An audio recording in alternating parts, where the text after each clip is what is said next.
Welcome back, everyone. Well, I have one of my favorite guests. This is always a fun guest to have. We get some great topics of conversation. And today we're going to be talking about the environment, criminal behavior, and a whole lot more. So I can't wait. His name is Frank A. von Hippel. He's a professor of ecotoxicology at Northern Arizona University. You might have seen him on the Joe Rogan show. You might have seen him on the Science History podcast, or actually, it is his podcast that he hosts called the Science History podcast. I hope that you have seen him there.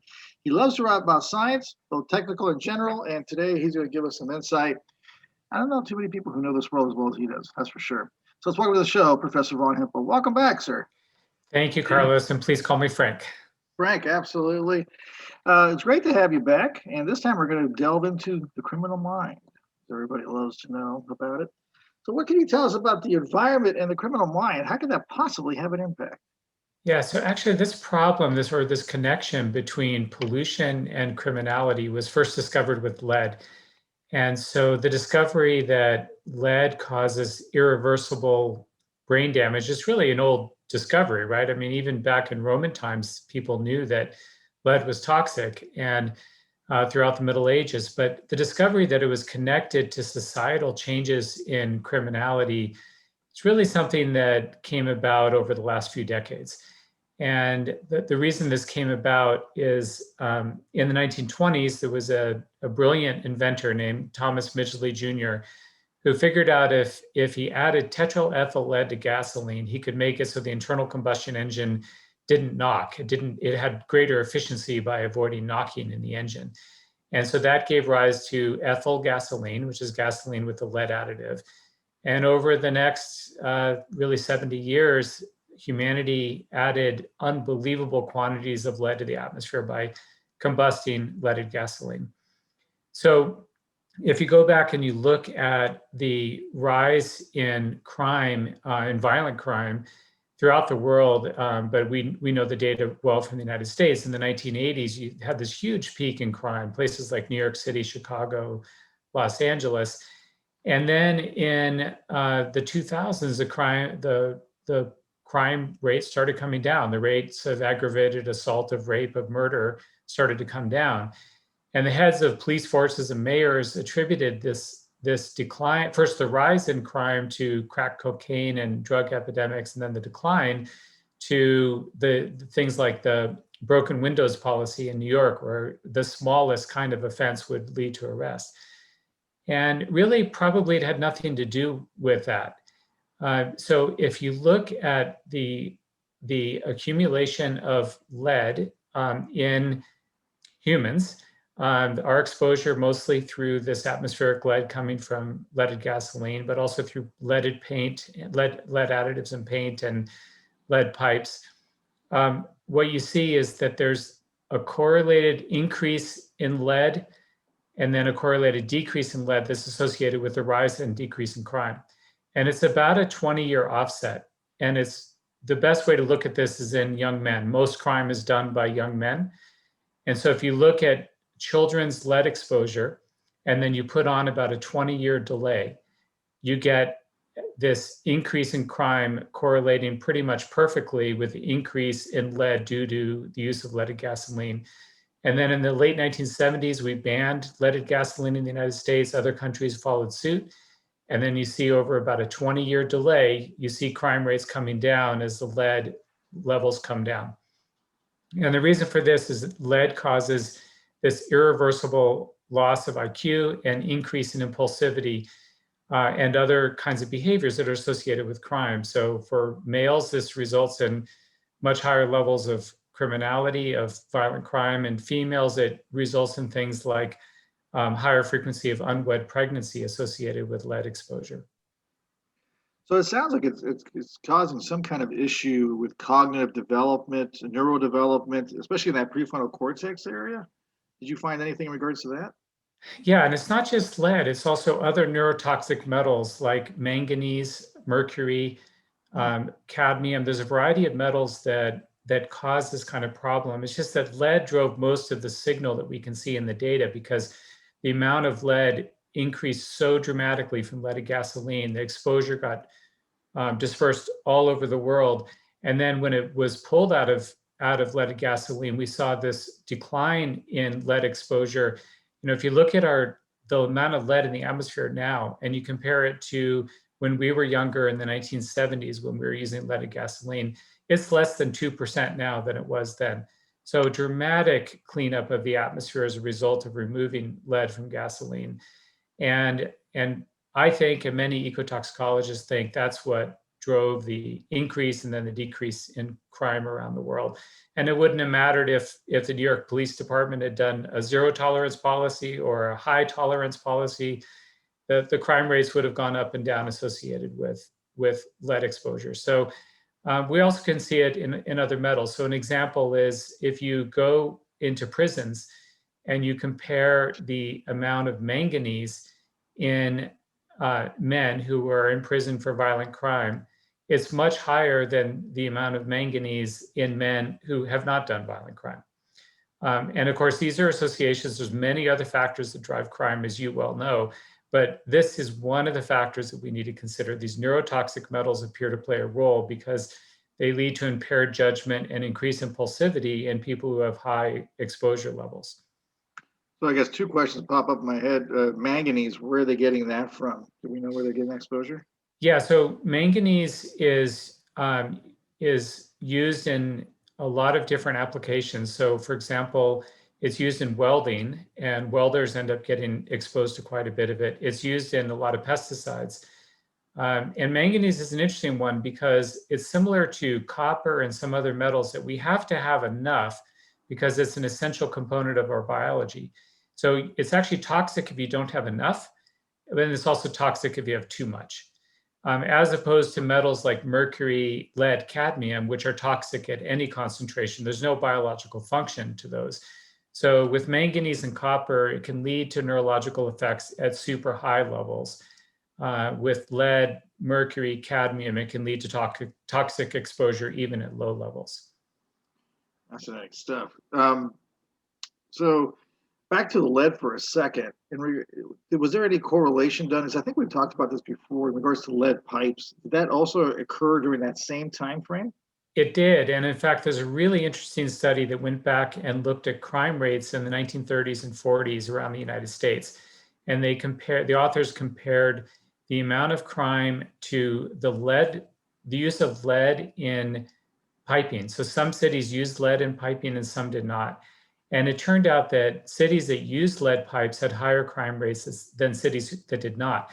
But it's more complicated than that because it also has to do with the pH of the water. So cities that used lead in piping but had high pH, that is basic water that doesn't corrode the pipes, had the same low crime rates as cities that did not use lead pipes.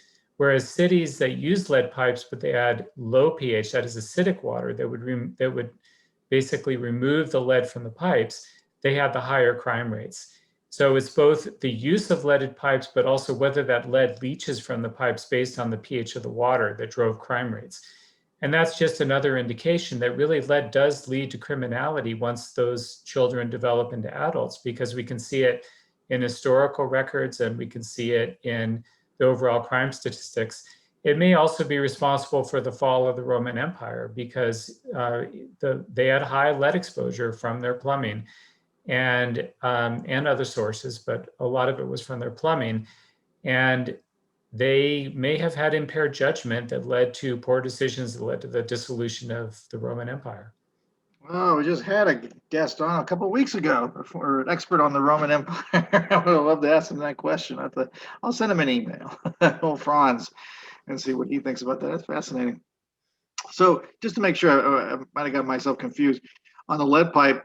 It was an increase. It was lead pipe and low pH.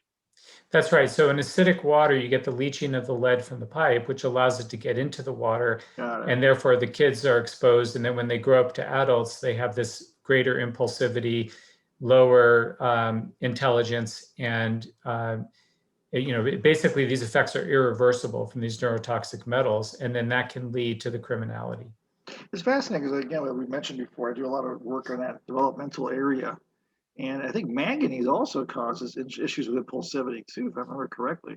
That's right. And so high levels of manganese exposure can lead to the same kinds of effects as lead, but you also see motor effects. So You get at really high exposure levels, like you get in some occupational settings, for example, with some welders who are using lead welds or manganese welds all the time, they can end up with a disease that looks like Parkinson's disease. It's called manganism, but it has the same kind of motor and cognitive effects as Parkinson's. It's hitting that brainstem. Wow. Interesting. So, okay, so now definitely it looks like it's hitting the prefrontal cortex. What about cadmium? What is cadmium doing? So cadmium is also a neurotoxic metal, and we know less about how it affects health than we do for lead and mercury and manganese, but it appears to have really similar effects. And just to give you an example of how we still have a lot to learn about this, if we look at mercury as an example, mercury we know is neurotoxic, it leads to irreversible brain damage, but there's a lot of argument about why that is. And one of the arguments is that we have these selenium-based antioxidant enzymes in the brain that protect our brain from oxidative damage. And mercury appears to basically destroy those enzymes, which then leads to we don't have that protection from oxidative damage, which leads to damage throughout the brain. But that's not the only thing going on with mercury. Mercury also disrupts the function of our endocrine system, of our hormone system. And so we can have a variety of physiological effects because of mercury. It appears that the same kind of thing is happening with some of these other metals, where the metals are interfering with our normal enzyme functions in the brain, but some of them are also then interfering with the downstream effects on the hormone system, because our command and control center for our hormones is in the hypothalamus in the brain. I guess we're going to go back to cadmium for a second, and mercury in a minute too. It's interesting because I remember in China there was that story. I can't remember. You might remember it, the story about the Chinese emperor who all the I don't know what they were called back then, but they were their versions of the doctors. They weren't really shamans, but they had their versions of the doctors, and they kept saying, take these little mercury balls, and this will make you healthy and live forever. Because he wanted something. He wanted the elixir of life. I think that's what he kept asking for, and they kept giving him the mercury. Then, of course, his health started declining, started going downward, and then he thought he needed more mercury, and that created more of a problem. Remember that story?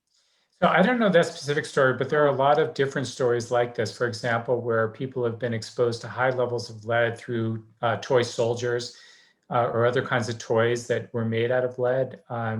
And there are many stories from European history of high lead exposure from alchemists who were working with lead, leading to brain damage and neurological damage and death.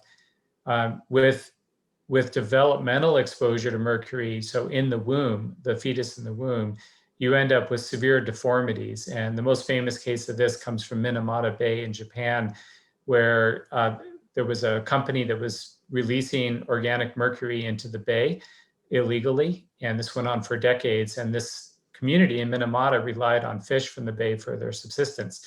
So they were eating fish, and the mothers then were eating fish, and their babies in the womb were exposed to high levels of mercury. These babies were born with severe birth defects and severe neurological impairment. And so there's now an international convention on mercury to try to reduce levels throughout the world. And it's called the Minamata Convention in honor of these kids who were exposed. Some of these people are still alive. They're generally older than me, and up until older age, but they have high mortality rates from this. So, but there are some who are still alive. I've met some of the victims, and that led to this global convention on reducing mercury. Is it just specifically for mercury then? That one's specifically for mercury. Yeah. So with mercury, we have releases from the burning of fossil fuels, especially from burning coal. And also it's used in artisanal gold mining to separate gold from the rock. And it's used in a number of industrial applications, like electronics and switches and things of that nature. So there are many different sources of mercury, and it's found naturally. So some areas have high levels of mercury, and especially you'll see high exposure around old mercury mines. And with cadmium, it's used in batteries and many other electronic applications, and there's exposure from mines. There's been some major industrial spills. There was one in China at a cadmium mine. So there are a variety of ways people can get exposed to high levels of these things. And with mercury, cadmium, and lead, given that they have no biological function, the neurological effects can be quite severe when there's even a relatively small exposure. One of my assistants here just just gave me, it was Qin Shi Wang, so Qinshi Wang, Huang for the listeners out there. Yeah, he died from a elixir poisoning because he thought it was ingesting mercury in 211 BC. Thank you. All right. There you go for that one. Cadmium too, if I remember correctly, cadmium comes in inexpensive toys. If I remember reading once before. Let me ask you this question in regards to that. If a country has less restrictions than we do, so they're producing toys, for instance, with high levels of cadmium, mercury, whatnot, do we check that here on this side? Yeah, it's a great question. Unfortunately, we have very little quality inspection of these kinds of things. There have been a number of cases of children getting exposed to toxic metals like cadmium and lead through toys.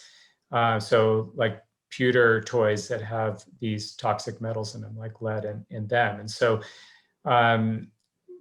people have inspected some and caught some of these as they're coming into the United States, but there are many cases, you have to imagine that with so little inspection occurring, most of the cases are not found. And I think it's a good idea to be careful of where you're buying your toys, that you're getting them from quality producers that you are confident will not have these issues of contamination with toxic metals. Oh, absolutely, I agree, especially for your children. I don't know how old you are, but I'm at 49 years of age, and the toys we played with, who knows what they had. I'm sure quality inspection was a lot less 30, 40 years ago. Yeah, I'm 53. I think we probably actually had less exposure because I think when we were kids, there was much less importation from China, for example, of these cheap toys. We had, at least where I grew up, we had more toys made out of natural products, things out of wood and things locally produced rather than this mass importation. We didn't have plastic toys, for example. We had primitive Legos back then, if you remember, just various squares and rectangles. That's right. So I think we probably had less exposure than kids do now. And there's just such a huge amount of international trade that didn't exist back then. And China being the major producer. And when we were kids, China was a very poor country. They weren't making very much back then, and they were pretty much separate from the rest of the world. International trade isn't all it's cracked up to be, I guess. Yeah, I remember those. Boy, Legos were different back then, weren't they? We were simple. Now it's amazing what they can do with these things. Unbelievable. We had Lincoln Logs too. I don't think we had Lincoln Logs are made out of wood, and now they're probably made out of plastic. Oh yeah, that's right. Well, I'll think about that one another time. So as we continue on, it's interesting because a lot of these minerals seem to be targeting that developmental part of the prefrontal cortex during the developmental stages. So this is making me think, obviously, this could be really problematic for women, especially. Is it going to be more of a problem for them? Does it also affect males in the sperm? Have you seen anything in regards to that? Yeah, so actually, there's a bunch wrapped up into that question. Let's start with the sperm side of it. In industrialized countries, men now have less than half of the sperm count that they did in the middle of the 20th century. So over the last 50 to 70 years, sperm counts have gone down by more than half. And that's due to a variety of factors, but one of the important factors is pollution, is exposure to the thousands of different chemicals that we are exposed to. There's not much work on how metals play a role in that, but there's quite a bit now that's been looked at pesticides, for example, and other kinds of toxic chemicals that we're exposed to that people didn't used to be exposed to. With regard to the first part of your question, I've already forgotten it now. Well, we saw the differences between men and women, but how about the prenatal stage? Anything going on there? A lot of it would be there. That's right. So there's actually a really interesting effect here with regard to men and women that's quite tragic, which is women tend to have lower levels of these contaminants than men. And the reason is they tend to offload them to their babies through the breast milk. And so, and this is not just true of humans, we see this in animals as well, and mammals offloading to the breast milk, and animals like frogs and fish offloading into the eggs. So generally, we find higher concentrations of pollutants in men than we do in women. And unfortunately, it's because we're exposing our offspring at their most vulnerable point during the womb, in the womb, and then during breastfeeding of the baby. So it is really important for pregnant women and lactating women to try to have as little exposure as possible to these pollutants so they have a healthy baby. And just as an example, when we had our kids, we bottle fed. I mean, my wife breastfed, but we also bottle fed the babies. We use glass bottles rather than plastic bottles to reduce exposure to plastics. But there are many things you can do, like trying to eat organic food during pregnancy and during lactation, just avoiding exposure as much as possible to these dangerous chemicals. Are there any other chemicals out there? That's great advice, by the way, folks. Are there any other chemicals out there besides the ones we've mentioned so far that can influence criminal traits, I guess? It's not really a criminal gene, but criminal traits like impulsivity, aggression. Anything else that we haven't covered?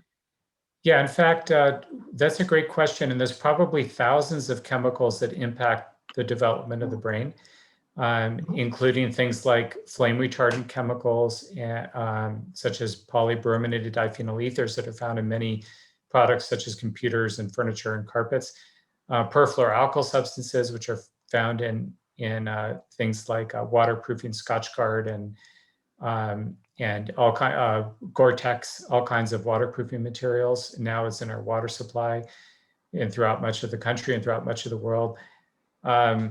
There are many chemicals like this. I would say, though, that the most important chemicals to avoid for the healthy development of the brain are the neurotoxic metals, so avoiding lead, mercury, that sort of thing. You'll see guidelines, for example, that depending on where you live, how many fish meals a pregnant woman should have per month, because we tend to get our mercury exposure through fish. So if you live in an area with low levels of mercury in fish, it's great to eat fish during pregnancy, it's very healthy. But if the levels are higher, you have to be careful about fish consumption and either minimize it or don't eat fish during pregnancy. So it's a complicated topic, and there are some really good guidelines out there for pregnant women and parents to follow about how to avoid these exposures. I would suggest looking at the Environmental Working Group, which has some nice online guidelines you can follow to reduce chemical exposure for the healthy baby. I guess my last question before we wrap up. Again, thank you so much for doing this again, Frank. Awesome stuff. Let me ask you this. Did you see any studies in regards to cultural differences or exposures? For instance, I'm thinking in the back of my head, Japan, right? They eat a lot of fish. So I don't know if their fish has a lot level of mercury or not, but have you seen any other cultures that have some kind of diet or some kind of exposure to particular chemicals that can do this? I know you mentioned some earlier in regards to certain functions that they do, gold mining, things of that nature, but anything else that stands out like that with regards to fish or diet? Yeah, in fact, there's quite a lot. Like, I work a lot with indigenous people in the Arctic, and they tend to be subsistence people or eating a diet that's high in fish and marine mammals, ice seals, walrus, bowhead whales, things like that. And they tend to get really high exposure to mercury, to organochlorine pesticides like DDT, to PCBs through their diet. So it's a really tragic case because they never used these chemicals. They didn't benefit from them economically, but they're exposed to some of the highest levels in the world. And that's because these chemicals move through the atmosphere and are deposited in the Arctic. So that's a big part of the work that I do, is working with those communities to solve these problems. And their diet is otherwise super healthy. I mean, it's really not a healthier diet than this marine diet, but when it's polluted, it becomes problematic. You mentioned Japan. They've had quite a few issues with contaminated seafood in Japan impacting their health. But they also have a lot of issues in Japan with their highly built environment. A lot of the contaminants that we get exposure to is through the built environment, is through the materials that we use in our homes and our offices. And really the best thing you can do is use natural products rather than artificial products, like using wood and wool and cloth and things like that. So just as an example, if you buy a plastic shower curtain and you remember, that smell, that the shower curtain has that new shower curtain smell, that's vinyl chloride coming off the shower curtain that volatilizes, and it's a toxic chemical.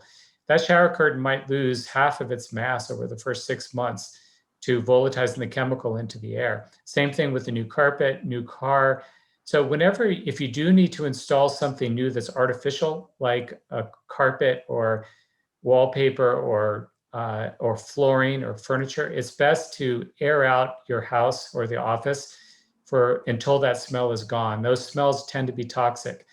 And if you can, it's best to use natural products which do not have these toxic chemicals in them. That's great to know. Great to know. Now, did you see any? I know you said lead was the one that you saw the most correlation with crime, probably aggression, but anything at all with the indigenous people in the Arctic? Did you see anything at all in Japan in regards to this, or was it more like ADHD, impulsivity issues, or?